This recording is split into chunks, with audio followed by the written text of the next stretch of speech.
ഇസ്ലാമിൻ മാർഗമിൽ ഇസ്സത്താൽ ചേർന്ന നിമിഷമിതാ മോനെ.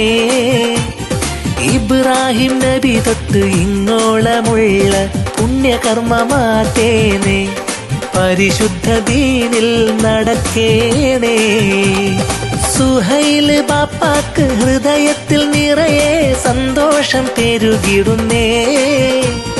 ഫാത്തിമത്ത് അമീറ ഉമ്മാന്റെ ഉള്ളിലെ തീനാളമണഞ്ഞിടുന്നേ. കരളിൽ കുളിരല വന്നിടുന്നേ. സിഫ്രാൻ ആദം കൺമണി സുന്ദര നാളിതാ. സുന്നത്ത് മാരൻ ചമഞ്ഞിറങ്ങും സുരഭില നാളിതാ. സിഫ്രാൻ ആദം കൺമണി സുന്ദര നാളിതാ. സുന്നത്ത് മാരൻ ചമഞ്ഞിറങ്ങും സുരഭില നാളിതാ.